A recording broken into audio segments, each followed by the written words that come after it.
আসসালামু আলাইকুম। সবাইকে ওয়েলকাম করছি ক্রিপ্টোকারেন্সির আজকের মার্কেট আপডেট ভিডিওতে। সো ক্রিপ্টো মার্কেটে আমরা প্রতি ৪ বছর পর বুল মার্কেট দেখতে পাই। বিশেষ করে প্রতিবার বিটকয়েনের হালভিং এর পরে আমরা ক্রিপ্টো মার্কেটের র‍্যালি দেখতে পাই। মূলত বিটকয়েনের হালভিং এর ফলে বিটকয়েনের ডিমান্ড কিন্তু বেড়ে যায়। কারণ বিটকয়েনের সাপ্লাই লিমিটেড। এখন কথা হলো বুল মার্কেটে প্রতি ৪ বছর পর আসে, তারপরেও আপনি কিন্তু ইনভেস্ট করে লস করে বসে আছেন।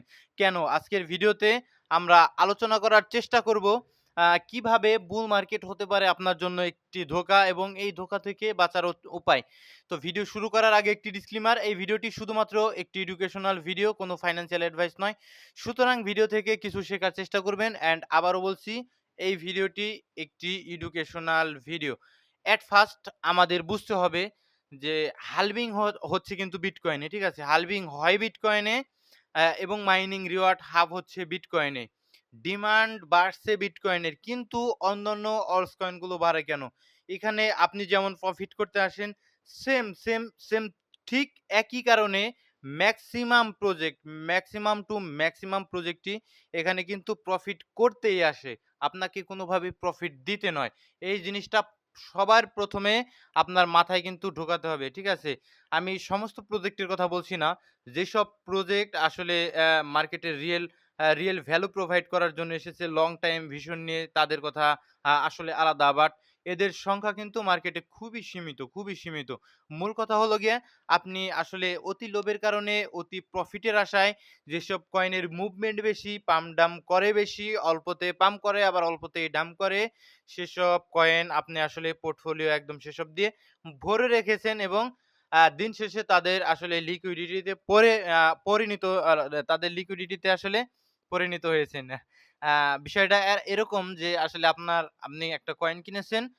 আসলে কি আর বলবো, ঠিক আছে? আপনি একটা কয়েন কিনেছেন, আপনার ডলারটা আসলে কয়েনের আসলে প্রজেক্টে চলে গিয়েছে, অ্যান্ড আপনার সেই তাদের কয়েনটা আপনার পোর্টফোলিওতে এসে পড়ে রয়েছে। ঠিক আছে? বিষয়টা সেম ভাবে এরকম ভাবে ভাবতে হবে। আপনি হয়তোবা একটি বিষয় মার্কেটে লক্ষ্য করেছেন। মার্কেটে যখন মার্কেট আসলে ভালো থাকে, যখন মার্কেটের মোমেন্টাম যখন ভালো থাকে, ন্যারেটিভ যখন মার্কেটে ভালো থাকে, তখন মেক্সিমাম কয়েন আসলে লাঞ্চ হয়। কি কারণে মেক্সিমাম কয়েন আসলে লাঞ্চ হয় মার্কেটের মোমেন্টাম যখন ভালো থাকে? Because of crowd. আর কিচ্ছু নয় ভাই। নভেম্বর, ডিসেম্বর আ মাসের কথা একটু মনে করেন। আপনারা ওই সময় আসলে মার্কেটে বুল মার্কেট মানে শুরু হয়ে গিয়েছে। কয়েন খুব বেশি পাম্প করবে। এইরকম আশায় মেক্সিমাম ক্রাউড কিন্তু ওই সময় মার্কেটে চলে এসেছিল। মেক্সিমাম রিটেইল ট্রেডার মার্কেটে আসলে চলে এসেছিল। দ্যাটস ওয়াই কিন্তু ওই সময় বিশাল বড় ধরনের আসলে সে আ বায়ার কিন্তু রিটেল বায়ার মার্কেট পেয়েছে এবং পরবর্তীতে কিন্তু মার্কেট একদম আমাদের উপর ডাম্প করে দিয়েছে। ঠিক আছে? তো বিষয়টা আপনাদের বুঝতে হবে।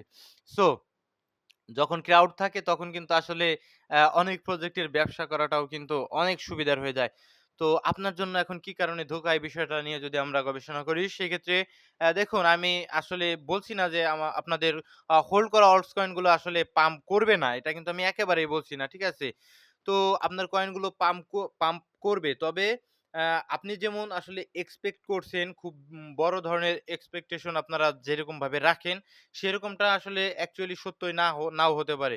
যার প্রমাণ আসলে নভেম্বর, ডিসেম্বরে কিন্তু আপনারা সত্যিই পেয়েছেন। ঠিক আছে? আপনারা এক্সপেক্ট করেন যে একটা কয়েন আসলে আমি বাই করব এবং সেটা বাই করার ফলে বিশাল বড় পাম্প করবে এবং তারপরে আমি আসলে বিয়ে করব ব্লা, ব্লা, ব্লা। যাই হোক, যেটাই হোক, আপনারা কিন্তু এরকম এক্সপেক্ট করেন। আসলে কিন্তু এরকমটা মার্কেটে হয় না। প্রিভিয়াসলি আমরা 2021 এ ভালো রকমের অল্ট সিজন দেখেছি।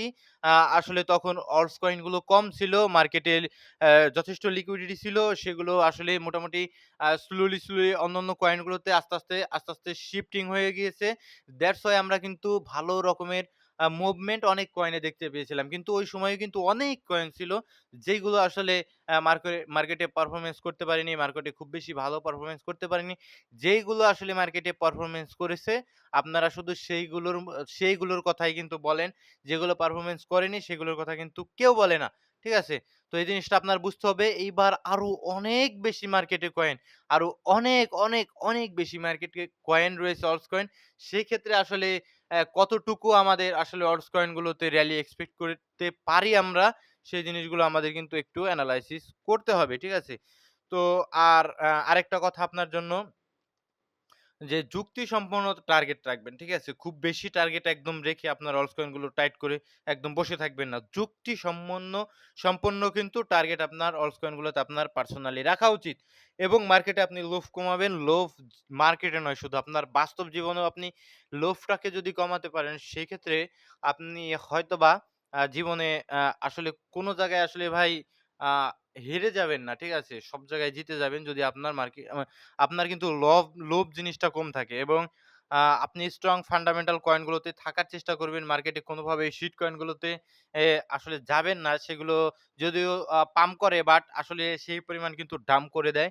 সুতরাং আসলে তাদের যখন ভালো রকমের একটা ব্যবসা হয়ে যায়, তারা কিন্তু আর প্রজেক্টটাকে এগিয়ে নেওয়ার জন্য কাজ করে না, এবং তারা কিন্তু আমাদের উপরেই ডাম্পিংটা করে রিটেইলারদের উপরে। ঠিক আছে? অ্যান্ড আরেকটা কথা, খারাপ সময়, মার্কেটে যখন খারাপ সময় থাকে, ফিয়ার এবং গ্রিড ইনডেক্স এখন এখন দেখতে পাচ্ছেন নিউট্রাল অবস্থায় রয়েছে। ঠিক আছে? এটা যখন খারাপ অবস্থায় থাকে, তখন স্লোলি আসবেন আপনি ভালো অলস কয়েনে, কোনোভাবে শিট কয়েন গুলোতে না। এবং পরবর্তীতে হয়তোবা আপনি যখন মার্কেটে এগেইন ভালো সময় চলে আসে, তখন আপনি আরো ভালো সময়ের জন্য ওয়েট না করে কিন্তু বের হয়ে যাওয়ার চেষ্টা করবেন। মার্কেটের কারেন্ট কন্ডিশন এর কথা যদি চিন্তা করেন, সেক্ষেত্রে ফিয়ার এবং গ্রিড ইনডেক্স 48 এর কাছাকাছি রয়েছে এবং মার্কেটে ভলিউম কমেছে কিন্তু ভাই। ঠিক আছে? এতটুকুই ছিল আপনাদের জন্য মোটামুটি। আরো এ নিয়ে আরো ডিটেইলস ভিডিও আসবে, যে কোন কয়েনগুলোতে কতটুকু পর্যন্ত টার্গেট অ্যাকচুয়ালি আমরা রাখতে পারি, এবং কোন কয়েনগুলোতে আগামীতে ভালো করার সম্ভাবনা রয়েছে, অ্যান্ড কোন কয়েনগুলো আগামীতে আসলে চলে যাওয়ারও সম্ভাবনা রয়েছে। এগুলো নিয়ে আমি স্লোলি আস্তে, আস্তে ডিটেইলস ভিডিও আনার চেষ্টা করব। ঠিক আছে? সো এখন মার্কেটে আজকে কিন্তু যদি আমরা টেলিগ্রাম চ্যানেলে আসি, সেক্ষেত্রে দেখতে পারবেন যে বেশ কিছু নিউজ কিন্তু উঠে এসেছে। আজকে ইভেন্ট ছিল। আ আমাদের ১ম ইভেন্ট ছিল এনএফপি ডাটা। এনএফপি ডাটা উঠে এসেছে। তো এনএফপি ডাটা আমাদের ইঙ্গিত করছে যে নতুন চাকরি আসলে মার্কেটে কম তৈরি হচ্ছে। শ্রমবাজার কিন্তু দুর্বল হওয়া আরম্ভ করেছে, এবং আনএমপ্লয়মেন্ট ডাটাও কিন্তু আমাদের একই জিনিস ইঙ্গিত করছে। হ্যাঁ, এবং এটা কিন্তু আমাদের জন্য, যদিও আপনারা যদি চিন্তা করেন মনে হচ্ছে নেগেটিভ নিউজ, কিন্তু অ্যাকচুয়ালি এটা মার্কেটের জন্য নেগেটিভ নিউজ খুব একটা বেশি নয়। কারণ এর ফলশ্রুতিতে আগামীতে কিন্তু রেট কাট হওয়ার চান্স আরো বেড়ে যাবে। অর্থাৎ রেট কাট আগামী আসলে এফওএমসি মিটিং এ আমাদের একদম হওয়ার সম্ভাবনা ভাই 99% এর কাছাকাছি সম্ভবত আমাদের পৌঁছে গেছে এই নিউজগুলো আসার ফলশ্রুতিতে। তো আমাদের এখন ফেড চেয়ার সম্ভবত এটাই সবচেয়ে বেশি সম্ভাবনা রয়েছে মার্কেটে, যে আগামী আ এফওএমসি মিটিং এ আমাদের রেট কাট করে দেবে। ঠিক আছে? তো ভালো সময় কিন্তু আগামীতে আসবে, এবং আমাদের আ আগামীতে আরো কিছু আমাদের এই এফওএমসি মিটিং এর পরেও কিন্তু আরো রেট কাট হওয়ার সম্ভাবনা রয়েছে। ঠিক আছে? আরো ১ টা থেকে ২ টা রেট কাট হওয়ার সম্ভাবনা রয়েছে। এই বছরে সম্ভবত টোটাল আরো আ এইটা সহ আরো আরেকটা হওয়ার সম্ভাবনা রয়েছে। তো সেক্ষেত্রে আমাদের পরবর্তীতে মুভমেন্ট গুলো ভালো আসবে, অ্যান্ড অলস কয়েন গুলো এমনিতেই এখন মোটামুটি আপনারা দেখতে পাচ্ছেন স্ট্রং। তো সেক্ষেত্রে এক্সপেকটেশন খুব বেশি বড় রাখবেন না। মোটামুটি আপনার পোর্টফোলিও একটা হেলথি প্রফিট চলে আসলে ওগুলো থেকে আপনি স্লোলি বের হয়ে যাওয়ার চেষ্টা করবেন। ঠিক আছে? তো এই সমস্ত ফান্ডামেন্টাল নিউজগুলো পেতে অবশ্যই আমাদের টেলিগ্রাম চ্যানেলটিতে জয়েন থাকবেন। ডিসক্রিপশন বক্সে আমাদের টেলিগ্রাম চ্যানেলের লিংক দেওয়া থাকবে।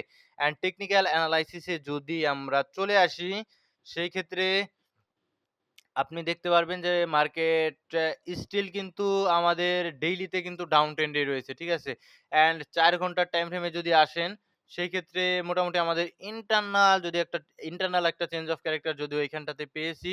এখন আমাদের নিচের এই জোনটা আমাদের এখন ধরে রাখতে হবে। নিচের এই জোনটা যদি আমরা ধরে রাখতে পারি, আমরা আরো ৫ সরি আরো যদি ১০-১৫ দিন আমরা এই আমাদের নিচের এই জোনটা যদি ধরে রাখতে পারি, কোনোভাবে এভাবে উইক দিয়ে পড়ে গেলে হবে না। ধরে রাখতে পারলে দেন আমাদের কিন্তু আবার উপরের দিকে চলে যাওয়ার সম্ভাবনা রয়েছে। যদিও এখন পর্যন্ত মেজর চেঞ্জ অফ ক্যারেক্টার কিন্তু আমরা মার্কেটে পাইনি, যে বিটকয়েনের টেকনিক্যাল অ্যানালাইসিস অনুযায়ী। স্টিল কিন্তু আমাদের সাপ্লাই জোনটাতে এখন পর্যন্ত রয়েছে। এখন আমাদের দেখতে হবে এটাকে যদি স্ট্রংলি ব্রেকআউট দিতে পারে, সেক্ষেত্রে কিন্তু আমরা একদম মেজর চেঞ্জ অফ ক্যারেক্টার পাবো। দেন কিন্তু আমাদের টার্গেট হবে, প্রথমত আমাদের টার্গেট হবে এই জোনটাকেও একটু লক্ষ্য রাখতে হবে আমাদের ডেইলিতে। ডেইলিতে এটা একটা রিজেকশন এরিয়া। তো এবং উপরের দিকে বেয়ারিশ ইমব্যালেন্স রয়েছে, অ্যান্ড আপনারা অলরেডি জানেন সেমি গ্যাপও কিন্তু উপরের দিকে রয়েছে। তো এখন লক্ষ্য রাখতে হবে এই জোনগুলোতে আসলে যখন প্রবেশ করবে, অলরেডি সিএমই গ্যাপে কিন্তু ট্যাপ করবে। তারপরে দেখতে হবে মার্কেট এভাবে পড়ে যায় কিনা। তখন স্ট্রাকচার সবসময় আমাদের নজর রাখতে হবে। ঠিক আছে? অ্যান্ড ভাই মোমেন্টাম আসছে আগামীতে, সেক্ষেত্রে আপনারা টার্গেট একটু কম রাখবেন। ঠিক আছে? সমস্ত কয়েনে কম টার্গেট রাখবেন এবং কমেন্ট বক্সে আপনাদের আ কয়েনগুলো নিয়ে আসলে বলার চেষ্টা করবেন। আমি অবশ্যই সেগুলো এনালাইসিস করে দেখার চেষ্টা করব। টোটাল 3 র সাথে কিন্তু আমি কয়েনগুলো মেলাবো যে আসলে টোটাল 3 কি করছে এবং আপনাদের কয়েনগুলো কি করার চেষ্টা করছে। এগুলো কিন্তু আমি মেলানোর চেষ্টা করব অবশ্যই কমেন্ট বক্সে। আপনারা কমেন্ট করার চেষ্টা করবেন। ঠিক আছে? অ্যান্ড যদি আমরা দেখি ইথেরিয়াম ইটিএফ ফ্লোতে আমাদের ৪ তারিখে আ ইথেরিয়াম বাইট সেলিং হয়েছে। গতকাল ১৬৭ মিলিয়নের মতো আউটফ্লো হয়েছে। তো এখন আমাদের ওয়েট করতে হবে যে এগেইন কখন আবার এই বড় আসলে ইনস্টিটিউট তারা আবার বাইং করা স্টার্ট করছে। তো বিটকয়েনের দিকে যদি তাকান, বিটকয়েনও কিন্তু গতকাল ৪ তারিখ ২২২ মিলিয়নের মতো আউটফ্লো হয়েছে। ঠিক আছে? অ্যান্ড অলস কয়েনগুলো সামান্য কিছুটা পজিটিভিটি আমরা দেখতে পাচ্ছি বিটকয়েন ডমিন্যান্স এর কারণে। বিকজ বিটকয়েন ডমিন্যান্স কিন্তু আমাদের উপরে উঠা আরম্ভ করেছে। যদি আপনি ৪ ঘন্টার টাইম ফ্রেমে দেখেন, দেখুন মোটামুটি আ আ উপরের দিকে উঠা আরম্ভ করেছে। অ্যান্ড আমাদের জন্য ইনভেস্টের এগেইন আরেকটা অপরচুনিটি আসবে এইদিকে যদি আমাদের বিটকয়েন ডমিন্যান্সটা উঠে আসে। ঠিক আছে? এখন বিটকয়েন বাড়ছে ঠিক আছে ভাই। মার্কেট কিছুটা পাম্প করছে গত ২৪ ঘন্টায়। তারপরে আমাদের বিটকয়েন ডমিন্যান্স একটু স্ট্রং। এই কারণে কিন্তু আমাদের অলস কয়েন গুলো খুব একটা বেশি ভালো পারফরম্যান্স করতে পারছে না। তবে আগামীতে প্রথমত লার্জ ক্যাপ মার্কেট যেগুলো লার্জ বড় মার্কেট ক্যাপ কয়েন যেগুলো রয়েছে ওইগুলোতে কিছুটা লক্ষ্য রাখার চেষ্টা করবেন। দেন কিন্তু ন্যারেটিভ ওয়াইজ আমরা আস্তে স্লোলি কিন্তু পরবর্তীতে অন্যান্য কয়েনে শিফটিং হব। যেভাবে আমাদের মতো বোকামি কিন্তু আসলে করে না। যারা আসলে মার্কেটে স্মার্ট ট্রেডার তারা আমাদের মতো বোকামি করে না যে একদম অলস কয়েন ধরে একদম বসে থাকে না। ঠিক আছে? তারা কিন্তু ন্যারেটিভ অনুযায়ী চলার চেষ্টা করে। প্রথমত তারা কিন্তু এখন বিটকয়েনের ভালো লেভেলের প্রফিটে আছে। তারা এখন দেখতে পাচ্ছেন স্লোলি কিন্তু তাদের প্রফিটটাকে স্লোলি কিন্তু টেক করার চেষ্টা করছে। অ্যান্ড পরবর্তীতে আমাদের আরো রিস্কি অ্যাসেট যেগুলো রয়েছে বিটকয়েনের চাইতেও অ্যান্ড আপনারা দেখতে পাচ্ছেন ইথেরিয়ামেও কিন্তু তারা অলরেডি শিফটিং হওয়ার চেষ্টা করছে। তো এতে ইথেরিয়ামের পরবর্তীতে তারা কিন্তু আ আসলে এই যে দেখুন, ইথেরিয়ামের একটা এনালাইসিস ছিল যে আমাদের আইসিটি আ এটা আমি লক্ষ্য করিনি। আজকে এনালাইসিস দিব না। দ্যাটস ওয়াই কিন্তু ইথেরিয়ামে আমি আসিনি। ঠিক আছে? এখানে দেখতে পাচ্ছেন যে আমাদের আইসিটি স্ট্যান্ডার্ড ডেভিয়েশন ধরে যে ইথেরিয়ামের একটা জোন আমরা মার্ক করেছিলাম। এটা ৪ ঘন্টার টাইম ফ্রেমের চার্ট ছিল। তো একদম এইটাকে ট্যাপ করে জাস্ট একটা ট্যাপ মেরেই কিন্তু ইথেরিয়াম জাস্ট উপরের দিকে চলে গিয়েছে। তো এই বিষয়াদি কিন্তু আপনাদের একটু লক্ষ্য রাখতে হবে ভাই। ঠিক আছে?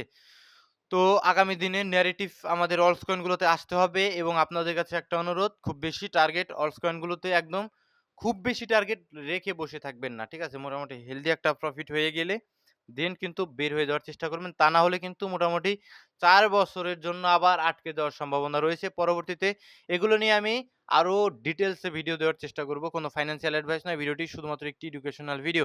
অ্যান্ড কমেন্ট ভাই অনেক কমেন্ট রয়েছে। তো আপনাদের একটা কথা বলি, আজকে ভিডিও অলরেডি লং হয়ে গিয়েছে ১৩ মিনিটের কাছাকাছি। আ আপনাদের যেই সমস্ত কয়েনের নিচে আমি পিকড ফর নেক্সট ভিডিও লিখে দেব, সেই সমস্ত কমেন্টগুলো কিন্তু আমি পরবর্তীতে আসলে আ কোনো একটা ভিডিওতে ডিটেইলস আলোচনা করার চেষ্টা করব। আ যেদিন আমি আসলে কমেন্টটাকে এই কমেন্ট পর্বটা আসলে সুন্দর করে আসলে ধরবো যেদিন, সেদিন আমি আসলে আপনাদের ওই কমেন্টগুলো পড়ার চেষ্টা করব। ঠিক আছে? তো আপাতত একটু আসলে আজকে খুব একটা বেশি আ কমেন্ট পড়ার ইচ্ছে আমার নেই। তারপর আমি ২-১ টা আসলে দেখছি। ভাই আমার কমেন্ট রিপ্লাই দেন না। ভাই আপনি কমেন্ট করেছেন সম্ভবত একটা কয়েন নিয়ে যেটা সম্ভবত একটা ডিসেন্ট্রালাইজড এক্সচেঞ্জ এর কয়েন WXT। উইক্স এক্সচেঞ্জ এর সম্ভবত কয়েন। তো এখন এক্সচেঞ্জারটাও তো খুব একটা বেশি দিন ধরে আসেনি আর খুব একটা ভালো আমার কাছে মনে হচ্ছে না। সেই ক্ষেত্রে মার্কেট ক্যাপ উইক্স এর কম রয়েছে। অল্প রিস্ক এই কয়েনটা যেমন রিস্ক হবে তেমন কিন্তু রিওয়ার্ড পাওয়ারও সম্ভাবনা রয়েছে। অল্প রিস্ক নিলে নিতে পারেন খুব একটা বেশি সাজেস্ট করি না। XRP ভালো করবে আগামীতে ভাই। আগামীতে ভালো করবে। তবে আমাদের আগামী বিয়ার মার্কেটের আগে কিন্তু বের হয়ে যেতে হবে। এটা কিন্তু আপনার মাথায় রাখতে হবে। অর্ডার ব্লক চেনার কিন্তু বেশ কিছু ক্রাইটেরিয়া রয়েছে। অর্ডার ব্লক কি? ঠিক আছে? যেই সমস্ত জায়গায় আসলে বড় হোয়েলসদের অর্ডার থাকে। চেনার উপায় কি? চেনার উপায় আমি কিভাবে বলবো? এখানে তো দেখতে পাচ্ছি না। তো এখানে যদি দেখেন এই যে দেখুন ইমব্যালেন্স থাকতে হবে অ্যান্ড প্রিভিয়াস ক্যান্ডেলের লিকুইডিটি নিতে হবে। এটা কিন্তু অর্ডার ব্লক নয়। তারপর আমি দেখাচ্ছি। এই ক্যান্ডেলটা যদি একটু এরকম থাকতো তাহলে কিন্তু আমাদের এটা একটা অর্ডার ব্লক হিসেবে আমরা আসলে আইডেন্টিফাই করতে পারতাম। বিকজ এর উপরে এই যে দেখুন ইমব্যালেন্স রয়েছে এবং আমাদের একটা ব্রেক অফ স্ট্রাকচার দিয়েছে অ্যান্ড আমাদের প্রিভিয়াস ক্যান্ডেলের লিকুইডিটিটা নিয়েছে অ্যান্ড অপোজিট কালারও কিন্তু রয়েছে। বিভিন্ন ক্রাইটেরিয়া রয়েছে এগুলো আসলে এখানে খুব একটা বেশি ডিটেইলসে বললে ভিডিও ভাই লং হয়ে যাবে। লুমিয়া কিছু রিস্ক হ্যাঁ, ঠিক আছে।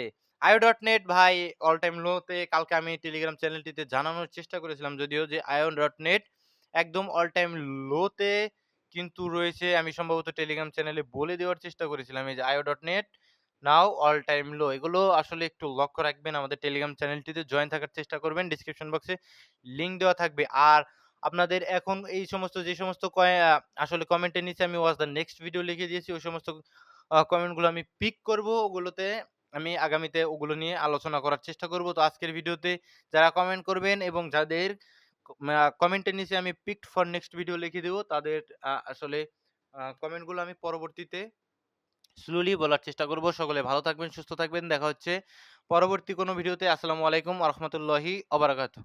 আর এই ভিডিওটি কোনো ফাইন্যান্সিয়াল অ্যাডভাইস না, শুধুমাত্র একটি এডুকেশনাল ভিডিও। ওকে? শুধু এডুকেশনাল ভিডিও।